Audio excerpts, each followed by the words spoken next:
Hi, and welcome to this one-off video talking about the days of creation in Genesis. A couple of things to kick off. First, we won't be spending any time discussing evolution. I hope you'll see why when we get into things. You might be disappointed by that because you wanted a knockdown argument for or against, but you can always ask a question later. And speaking of questions, obviously if you're part of the BCS family, you can come along and ask a question any Tuesday night you'd like. But if you're not part of the family, if you're watching from somewhere else or at some other time, and you'd like to ask a question, you can try asking in the comments section. I'll try to keep an eye on that and check them. Another option would be to visit our Tuesday night live stream and use the SLIDO code that we give there to ask your questions live. Finally, this may not be an issue for you. You may not care, or maybe you've already dealt with the question to your own satisfaction. But you may have friends who are struggling with it, and so this may help you to know how to speak to them. So all that said, let's get into it. From the earliest days, Christians have been puzzled about how to read Genesis chapter 1. How are we meant to understand this foundational and important beginning to the Bible? Is it a real historical record? Is it historical but perhaps more representative than literal? Is it figurative or symbolic or something else? The greatest thinkers of the Christian faith, men like Augustine, Origen, Irenaeus, Tertullian, and many others, have disagreed about how to understand this chapter.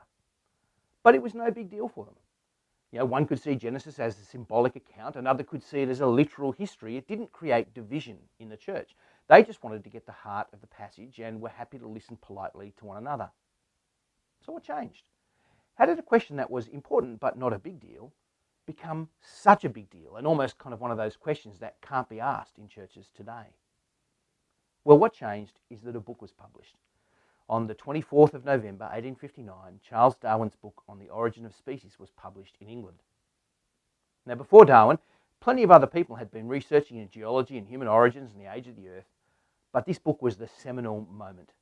Why? Well, because Darwin proposed a mechanism for how life on Earth came to be and developed: evolution by natural selection. Two ideas in particular were significant to that book: that the universe was very old, much older than we first thought, and secondly, that life had developed slowly and very slowly in small increments, from the simplest of cellular organisms to the vast complexity of life we see around us today. This was a huge moment. But it wasn't the book itself or even the ideas talked about in it that caused the problem.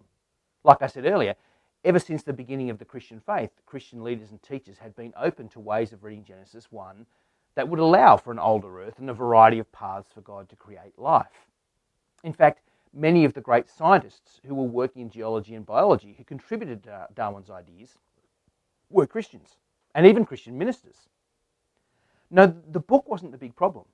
It was what people made of the book that created trouble. Atheists and agnostics seized on Darwin's work because they saw in it a way of understanding all of life without God. In fact, Richard Dawkins, who many of you may have heard of, the great modern popularizer of evolution, said that Darwin allowed us to imagine a full and satisfying account of life without reference to a God. And so atheists took up Darwin's book and they began using it as a bludgeon when debating Christian opponents. Now, all of a sudden, here was this great challenge to faith, or at least so it seemed at the time. So how would Christians respond?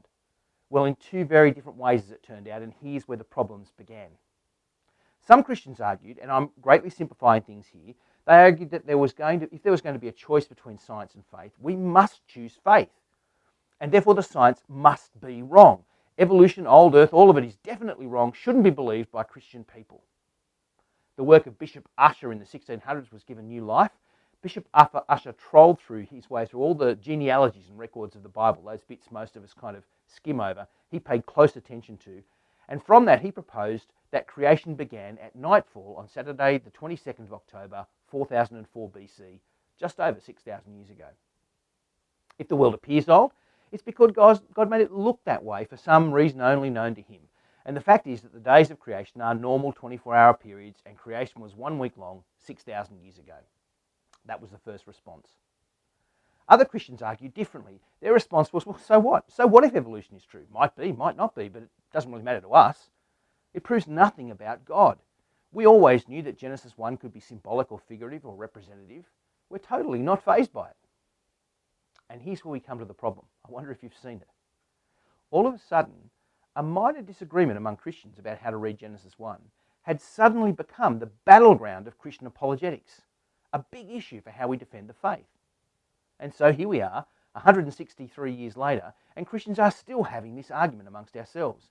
And something that hadn't mattered that much to us for 1800 years can now divide a church. So who's right? Well, before we get into it, we need to clarify what we're actually disagreeing about, because there are several things we are not disagreeing about.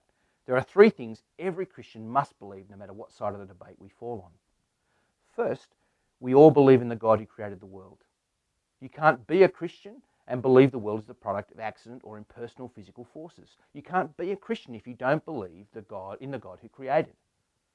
There are plenty of good reasons to believe in God, none of which we're going to talk about right now. If you're interested, you can ask a question in the comments. But in terms of this question, this discussion, all of us believe in God, the Creator. So we're not having an argument about whether naturalistic evolution or the Bible is true. What we're talking about is how God did it, not whether God did it. That's number one. Second, we all believe in the Bible. It's not that one side is arguing for the Bible's view of things and the other side is saying, oh no, the Bible's dead wrong. No, all of us believe the Bible is true. And not only do we believe the Bible's true, thirdly, all of us read the Bible literally. It's not that one side of the argument takes the Bible literally and the other turns Genesis into a fairy story or myth. Both sides take the Bible literally. There's no other way to read the Bible than literally, because the Bible is literature. What we are disagreeing about is perhaps what kind of literature Genesis 1 is and how we ought to read and interpret it, which is a very different thing. And the third thing, we all believe in science. It's not that one side is arguing for science and the other is opposing science. No, all of us think scientific method gives us a true and real picture of the world God made. All of us know that science gives us a true, if limited, knowledge of the world. So let me repeat those things because they're important. We all believe in God, we all believe the Bible, we all read the Bible literally, and we all believe in the scientific method. So what is the argument about? Well, not science versus the Bible, as it turns out, but how we understand what the Bible says about creation. All of us are six-day creationists. You can't be a Christian if you don't believe in six-day creation because it's right there in the text. The issue we disagree on is what the Bible means when it talks about the 6 days. And there are two main alternatives. Firstly, did God make the world in 6 24-hour days? Or second, do the 6 days point to God creating over a longer period of time, maybe using the Big Bang and evolution or some other mechanism? Now, there are other views, like the view that the 6 days were real 24-hour days, but with large gaps of time between them. I'll leave you to chase that one up for yourself and all the other options that there might be. All right, why don't we finally spend a little time in Genesis looking at the evidence? What I'm going to do for you now is to present you with what I think are the most compelling biblical arguments for each side. Now, this is an old conversation, which means all of these arguments will have counter-arguments. I'll leave it to you to work them out, and you can come back at me in the comments if you'd like. I will just state the points as positively as I can. So what evidence is there for the 6 days being 24-hour days? First, the simple fact that the word for day in Genesis just means day. There's nothing special about the word. It's the normal word for day, and absent any strong indicator, we should take it as it's given. Second, in Exodus chapter 20, verse 11, God commands Israel to rest on the Sabbath. And the reason God gives for this command is that he created for 6 days and then rested. And this same thing is repeated in Exodus chapter 31, verse 17. Thirdly, in the book of 2 Peter in the New Testament, chapter 3, verse 5, it says that the world was formed out of water and by water. And that seems to fit directly with the language of Genesis 1, particularly verses 6 to 10. Finally, there's the question of what evolution makes of death. In Genesis chapter 3, death is a product of sin, and yet evolution would seem to suggest that death has been in the world long before human origins and therefore before the fall. So it would seem that a 6-day creation fits better with chapter 3. All right? So those are the biblical arguments most often put forward to suggest that creation happened over 6 24-hour periods. There are other non-biblical arguments. You can chase them up for yourself. But these seem to me to be the main biblical arguments put forward. So what about the other side? What biblical arguments are there to suggest that the 6 days refer to a longer period of time, either God-directed evolution or some other means? Well, first, Genesis 1 is a highly stylized and almost poetic narrative. It isn't poetry, but it's not plain prose or history either. The author uses a whole bunch of literary tools that open the door to poetic meanings and perhaps therefore figurative meanings as well. You can see the patterns, right? Each day follows the same rhythm. God speaks, something's created, God makes a comment, he sees that it's good, evening and morning. And that rhythm might suggest pattern and order rather than an actual 24-hour period. You could go either way. But more than that, numbers, and especially the number 7, are very important to Genesis 1 and may be being used symbolically. 7 times we get the sentence, and it was so. 7 times God sees creation is good. 7 times God either blesses his creation or another statement is made about it. More than that, in Genesis 1 verse 1, it has 7 Hebrew words. Verse 2 contains 14 Hebrew words. The word earth occurs 21 times, and the word God occurs 70 times in the first 4 chapters. So there's some evidence to suggest 7 is being used in a symbolic way in these chapters. And that might mean the account is not meant in a concrete way. It's suggestive. The second argument for a longer time frame is the analogy of God's working week. The rhythm of each day's work, followed by the night off, leading to rest when the week is over, is a pattern that all of us are familiar with. In fact, it is the pattern of Israel's working week. So it's possible that Moses is making an analogy between the work of an Israeli farmer and the work of God in creation. He's not trying to say this is exactly how it happened. He's trying to make a connection between God's work and ours. Now, we're going to get into this idea a little bit more in a couple of weeks when we look at what it means to be made in the image of God and how that plays out in life, in the world. But for here, for the moment, just like when Moses says the Lord saved Israel with an outstretched arm, he didn't mean God literally kind of reached his arm down out of the sky and saved them. He's using a metaphor. Well, here, God's working week may not be an exact 7-day week as we know it. Thirdly, the days themselves are not measured in Genesis 1, only the nights. There was evening, sunset, and morning, dawn, which brackets the night. The day of God's labour isn't itself strictly measured, which might lend to the idea that some have that the work of those days was much longer. In addition, the 7th day doesn't have an end. It seems just to keep on going at the end of chapter 2, verse 3. If the days are real 24-hour days, what happened to that day? In fact, the 7th day definitely seems to be symbolic, with the implication that everything afterwards fits into the Sabbath rest. So what does that say about the other days? Fourth, Genesis chapters 1 and 2 are meant to be read together. But the events of chapter 2 don't seem to fit neatly into the 6-day description of chapter 1. In fact, it seems inconceivable from the accounts that they could ever fit into one 12-hour period of daylight, which is what they would need to do if the days of chapter 1 are proper days. So how do we reconcile that? How do we reconcile the 2 accounts in chapters 1 and 2 unless we say that the 6 days of chapter 1 are not 24 hours long? Fifth, the first 2 verses seem to happen outside of the 6 days. In the beginning, God created the heavens and the earth. Done, finished, complete. And then verse 3, God goes to work on his creation for the 6 days to shape it and bring order to it and fill it with life. So at the very least, there was some creation, and arguably the most important part of creation ex nihilo, from nothing, that is not part of the 6-day pattern. Sixth, Genesis shares similarities with other ancient texts, like the Babylonian creation account, Enuma Elish.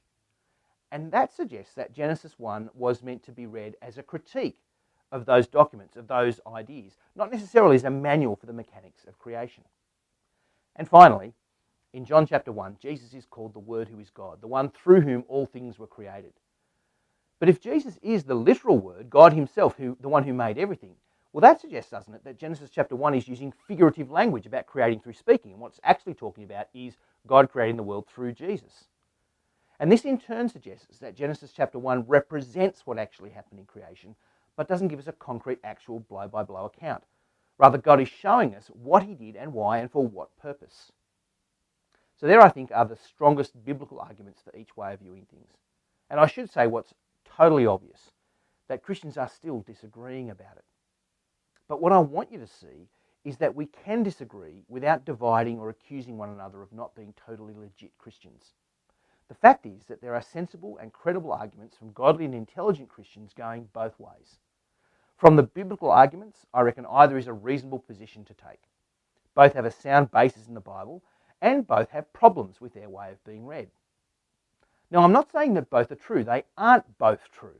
Only one or the other can be true, or it might be that neither has it right and some other way is the right way to read Genesis chapter 1. But what I am trying to say is that both are okay ways to read Genesis 1. Both have strengths, both have weaknesses. So what do we conclude? What does it all mean for us? Well, perhaps one conclusion is that this argument isn't so important. What is important is to know what you think, to be clear in your own mind. But how you interpret the 7 days isn't an issue on which your faith hangs. It wasn't for 1800 years before Darwin, and the last 200 years haven't changed that. And you may be disappointed or think it's a cop-out, but I'm not going to tell you what I think, even though I do prefer one of the options. Why? Well, it's important for you to make up your own mind. And I don't think it's important enough to make a fuss about. I've heard some people put this issue right at the heart of their teaching, and they say if you don't agree with them, you're undermining the Bible, or you've got the gospel wrong, all sorts of terrible things will ensue. I hope at the very least you've seen that's just not true. People aren't giving up on the Bible or the gospel just because they disagree with you on this. I think there's another conclusion we can draw from this though, and it's that we're asking the wrong question when we focus on the days. The most important question isn't how many days there are or what kind of days or how long the days were. The most important question isn't about the mechanism at all. No, the most important questions are who, what and why. Who made it? What does this say about them? And why did they make it? What's the purpose of it? That is what's profitable to focus our time and energy on as we read Genesis chapter 1. Now that's all I wanted to say formally. If you've got questions, feel free to put them in the comments. And if you want a more timely response, come along to the Tuesday night live stream and use the SLIDO code to ask your questions there, and we'll try to get to them on the night. I hope though that this has been useful for you and that you'll read beyond Genesis chapter 1 into the rest of the Bible and perhaps come to know the God who made us all.